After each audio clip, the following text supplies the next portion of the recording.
Hello everyone, my name is DLPOV. If you are not familiar with the previous video that I made, which is the Captain America Civil War non-spoiler review, then welcome. This is my full-on spoiler review of the movie. I am highlighting spoilers ahead, so if have not watched the movie and you care about the story, I advise you not to read the comments down below just in case someone put something there. I also advise you to stop the video and go watch the movie. It's a really fucking good movie. Like, I'll give you 3 freaking seconds to get the fuck out of here, and you can come back after you watch the movie. I'm giving you 3 seconds, alright? 3, 2, 1. We're good. Did you leave? Not yet. What the fuck are you still doing? Leave now. Alright, full on spoilers review right here, right now, because I can't hold myself any longer. I've been waiting since last night to talk about this. Ooh.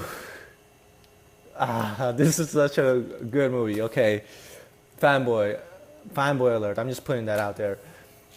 So that introduction was straight off great. That foreshadowing, like the mission of Bucky in 1991, with the motorcycle, the car, him breaking the window, getting the suitcase. It was a good mislead in my opinion, because then as the viewer, as for me personally at least, I saw that, and like I saw him getting the suitcase, and I was like, all right, he got the job done. He took the suitcase, he goes back, he brings back to like the assholes who brainwashed him, and the mission is done. But I absolutely love how this got foreshadowed into being basically what would be the death of Tony's parents. And it's funny going into that a little bit later, where Tony Stark is basically just talking about his trauma and him talking about his mom and his dad. Holy shit, that was some good ass foreshadowing. And it made for the perfect twist towards the end of the movie, when we find out, like, yo, like when they're all three of them are close to each other, and Bucky is standing next to Stark. Holy shit, that was a great twist.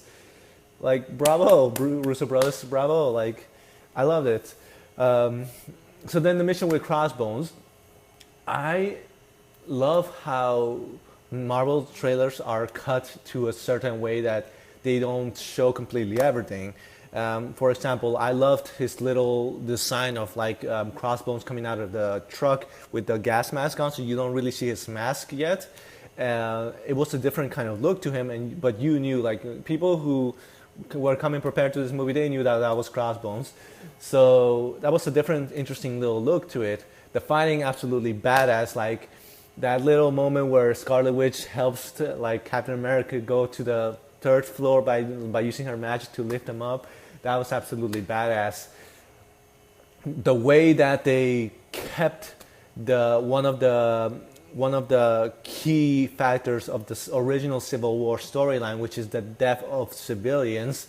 In the comics, it was children and some civilians, but in here they're keeping it solely to civilians and a student. The way that they kept that was absolutely great. Having Scarlet Witch play a role in it was absolutely well done, because if you're familiar with Marvel Comics, Scarlet Witch is one of the most powerful characters in that group. So having her play a vital role in that storyline, I find it interesting, because it makes room also for her character to develop towards the future. And maybe, who knows, she goes insane at some point, and maybe that's where Doctor Strange comes in and has to help her out, who knows. But having her play a key role in the death in that moment, that was a good idea from the directors. Next up, Crossbones and Captain America. Like when they're having the conversation and Crossbones brings up Bucky, that's kind of where I was. Originally, I was full on Team Captain America, I'll be honest with you. But that's kind of where I have to stand by a little bit by Tony and say that, yeah, that was, you let personal matters get into you. And Captain America, throughout the movie, he was kind of brushing it off, like, yeah, I made the mistake, I admit it, but we cannot do this, we cannot sign this accord.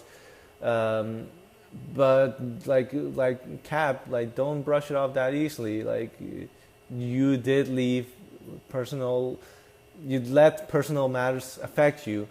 And although Bucky isn't guilty for killing, technically he did kill the people, but he was being brainwashed.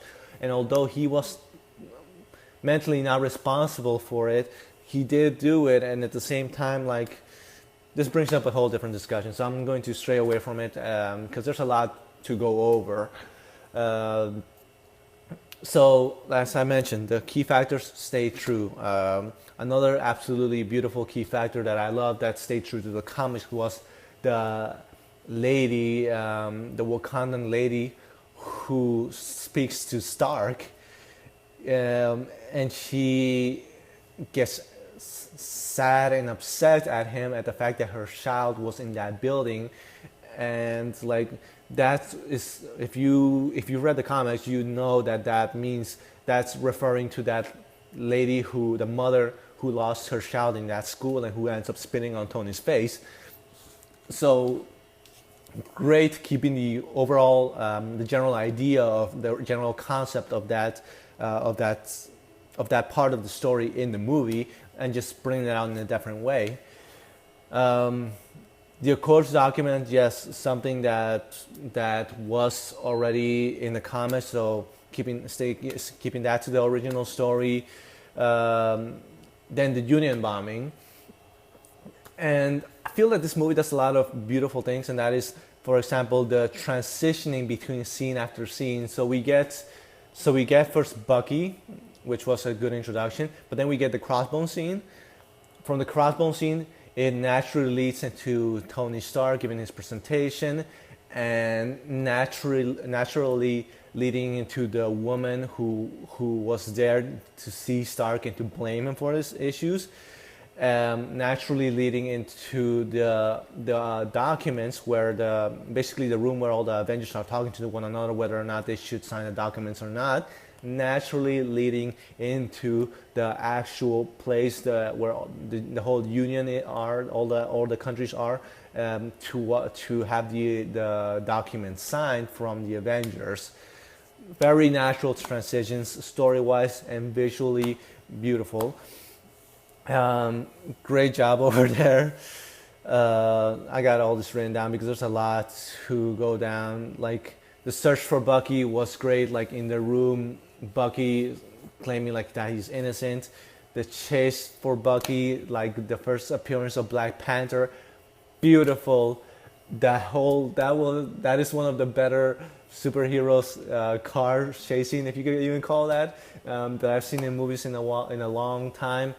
Just seeing Black Panther like clinging with his claws and then jumping, and oh my god, I forgot to talk about Falcon, by the way. Red Wing, absolutely great.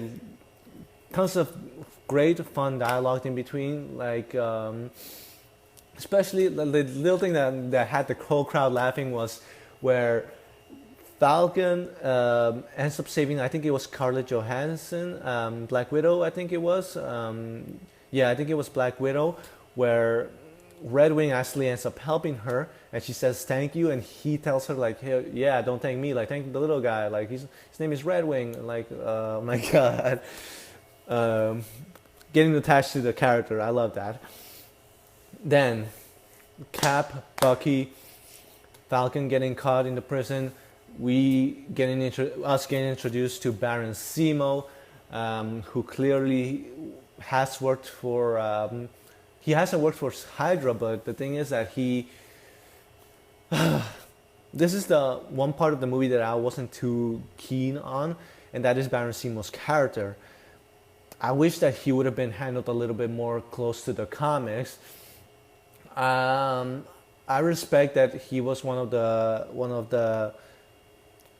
his origin was from the Age of Ultron origin, like from the city that got killed, that got destroyed. His wife, his father, his child being all killed within the event, and his reasoning for wanting the Avengers split up is understandable. I mean, I find it. I don't know. Like I really don't know how to feel about this character. I I find it understandable, but at the same time, I was kind of hoping to see a variation of the original comics version of Baron Zemo, a Baron Zemo whose father actually did fight with Captain America, and who he took the mantle over from, and maybe he didn't wear the mask in this movie, but eventually ended up wearing the mask like in future iterations. Maybe they'll do that, maybe they won't, because Baron Zemo is still alive. So, I mean, yeah, not too crazy about the character. I do like the little twist that they did give in, and that is, like I said, Bucky having killed Stark's parents, and Baron Zemo's plan of killing having them kill themselves, and splitting the Avengers up. And despite him in the end of the movie saying that, oh, like my plan worked, we kind of have an idea that it really didn't fully work. And that's where I kind of feel conflicted in. Like I wish, in a way, that they stayed split, that it didn't end up in a good way. It would have been a little bit different, at least, to see like a bad ending for once. Although this is property of Disney, and Disney thinks about the children, think of the children. So I guess you kind of have to leave it at a good end. Um, the Now, Baron Zemo having brainwashed Bucky was an interesting idea. It did extend the movie, I feel like, because you had already Bucky locked, and he was gonna get persecuted for like the acts that he had done. So I felt that Baron Zemo being the guy in there, and him brainwashing Bucky with the words, was an interesting way to prolong the movie and to have Bucky escape and make him look even more of a criminal. The subplot of all the criminals, of all the other Winter Soldiers, so to say, being there was all right, I guess. The fact that it really didn't go anywhere was I mean, I guess it was a good way to mislead you. It could have made for an interesting fight. I was actually kind of curious to see these superhuman, these Winter Soldiers fight against Bucky, Cap, and Iron Man. But yeah, unfortunately, we didn't get any of that. But it was a good way to mislead us, I guess. So let me just think of like, all right. So, I'm in the cinema, May 5th, yesterday, in a room full of Marvel fans, from what it seems. Then the words appear, Queens. Man, that crowd, like we all went ham. Like of course, we went crazy. Queens, hometown of my boy Peter Parker, Spider-Man. So, just a little heads up. When I heard that Spider-Man was going to be played by a much younger guy, I understood, okay, they want to keep it more to the source material. But having coming off from Tobey Maguire and Andrew Garfield, I thought, like, I'm so used to seeing an older Spider-Man. So how is this really going to work? No doubts anymore. Like, his charisma, Tom Holland, like being that little nervous kind of guy, and like him being like that teenage, he talks like I imagine Spider-Man would talk, which is something that Andrew Garfield was doing a little bit, and Tom Holland is doing absolutely great.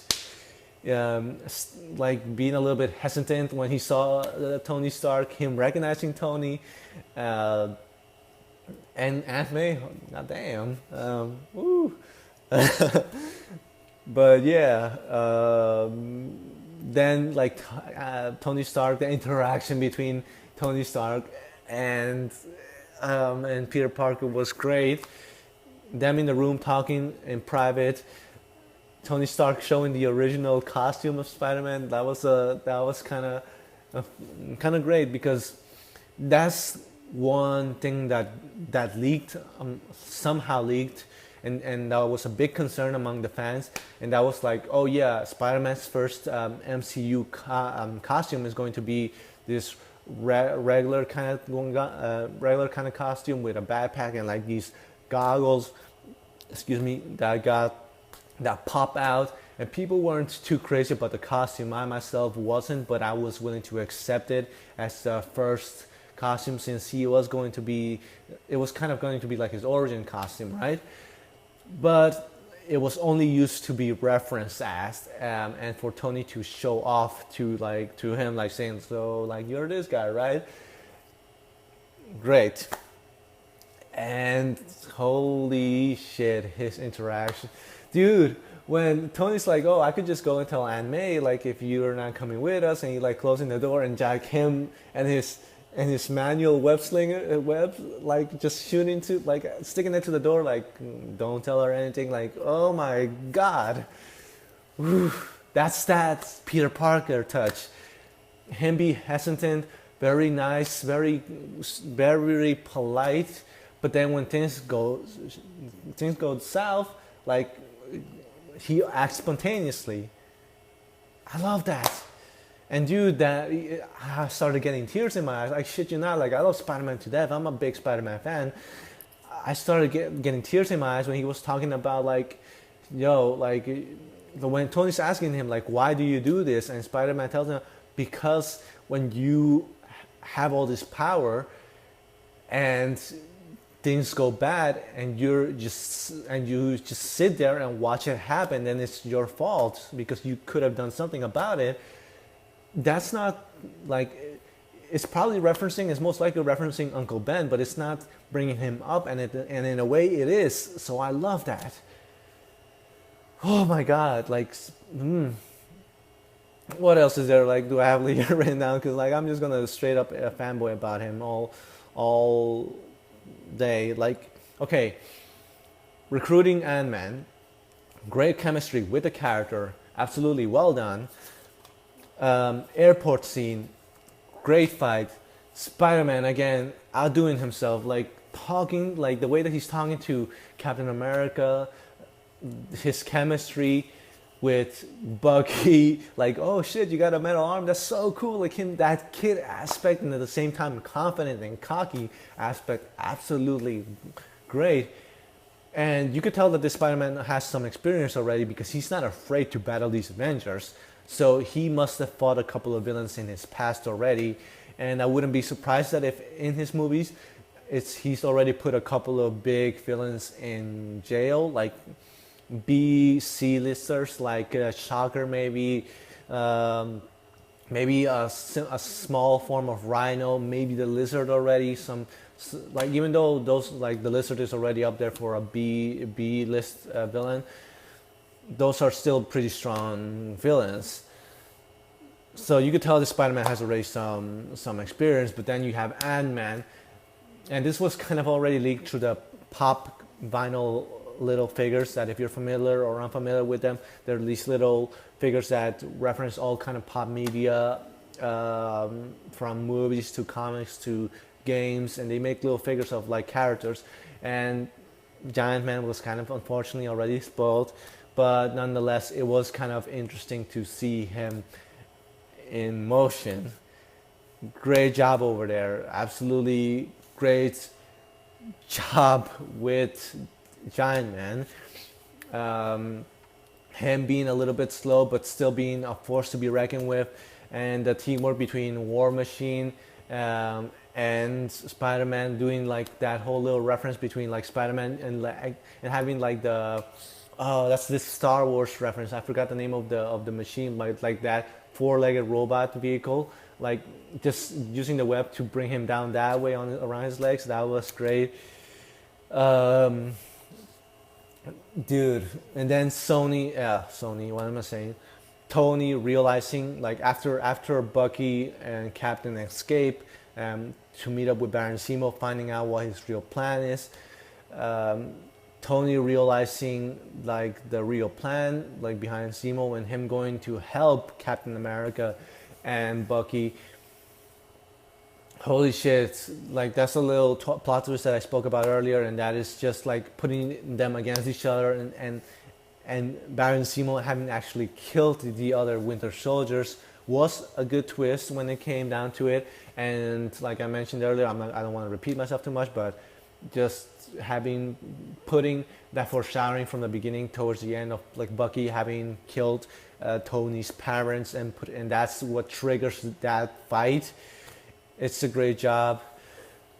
And that, yeah, there's not much more that I could say about that fight other than holy shit, Bucky losing his arm, and holy shit, that one-on-one fight between Captain America and and Iron Man, and that absolutely beautiful moment, that reference where the Civil War comic book gets referenced, like the cover page where Captain America is holding his shield up and Tony's shooting his beam against it.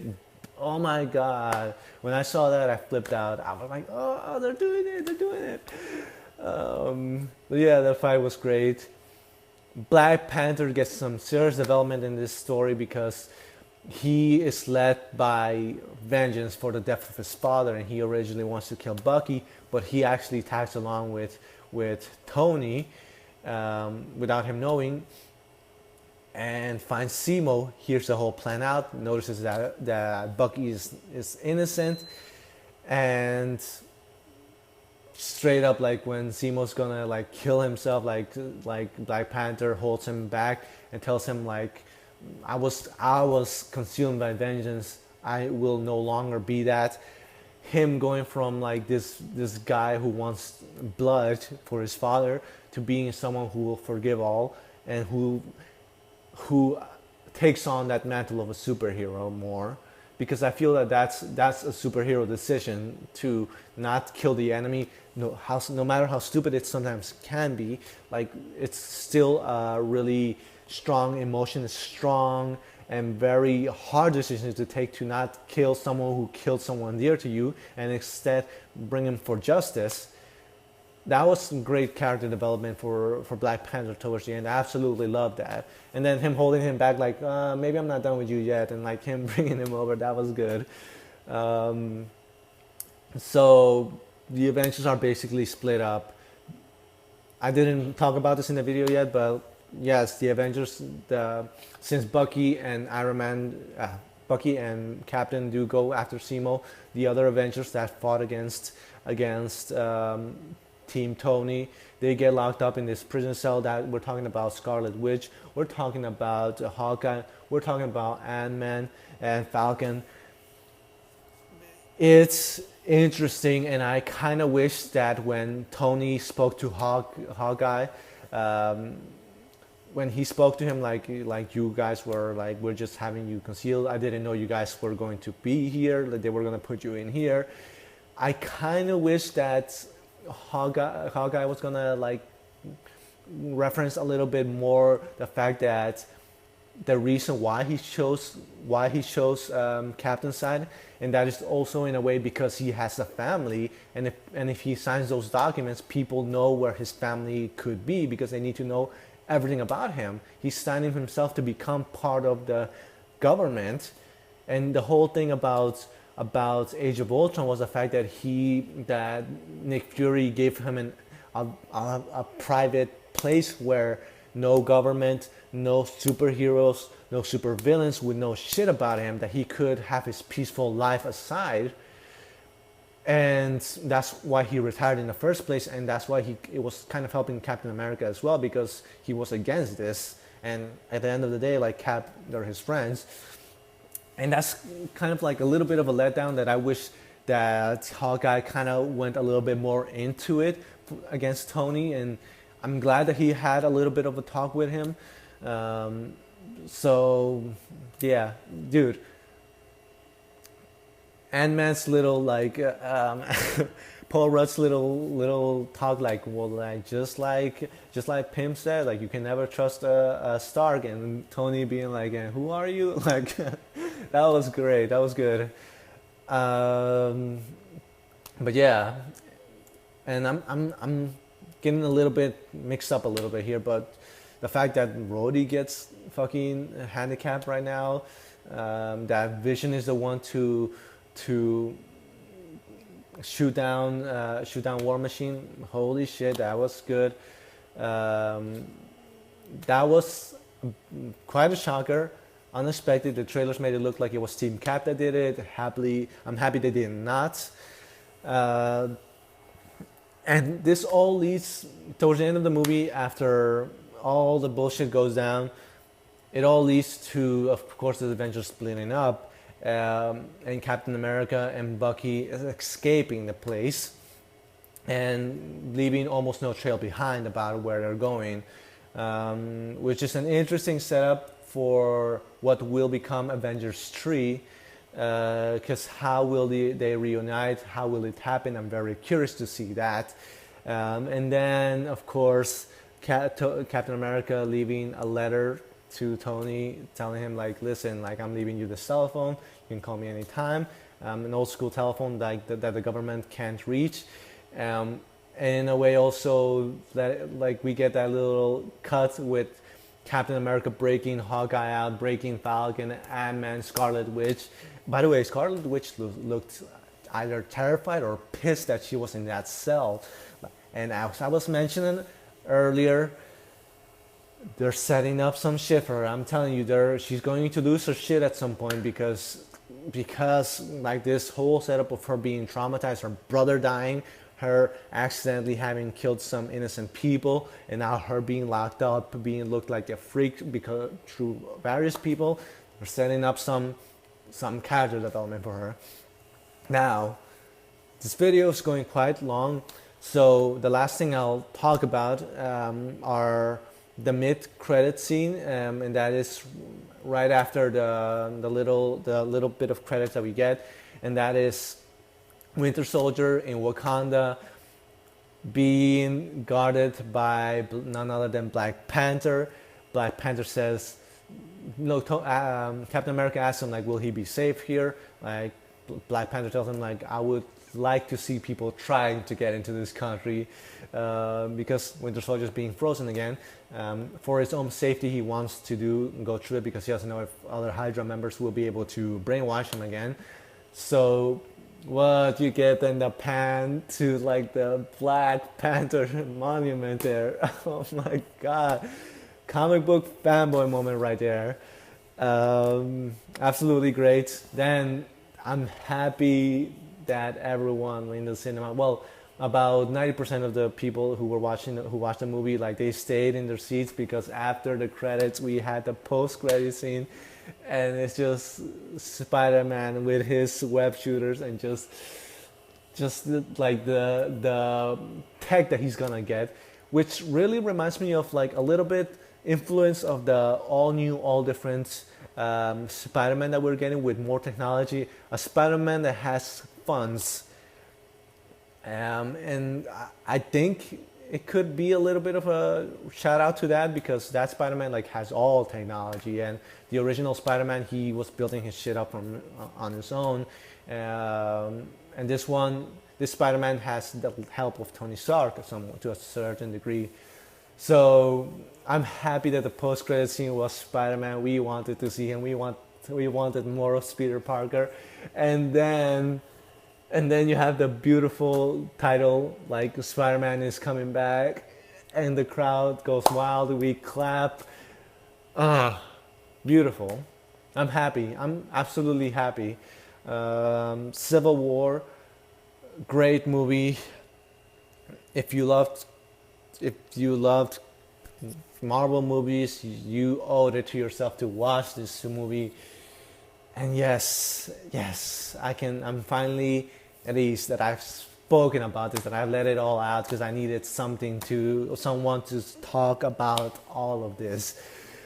So, if you like this spoiler review, then please hit the like button down below. Comment what was your favorite part of the movie. If I did say something wrong, or if you do have speculations about certain things in the movie that you'd like to inform me, please type them down in the comment down below. Were you excited watching this movie? Of course you were. What do you like? I'm going to be doing more of these type of videos, and I will cover also more Marvel comics and Marvel movies towards the future, doing movie retrospectives. So if you like this video, please like subscribe to the button. It doesn't mean much to just hit that one subscribe button and maybe that like button as well. I'll be doing more of these. My name is DLPOV. Thank you for watching this long ass video and for keeping up. Have a great day. Bye.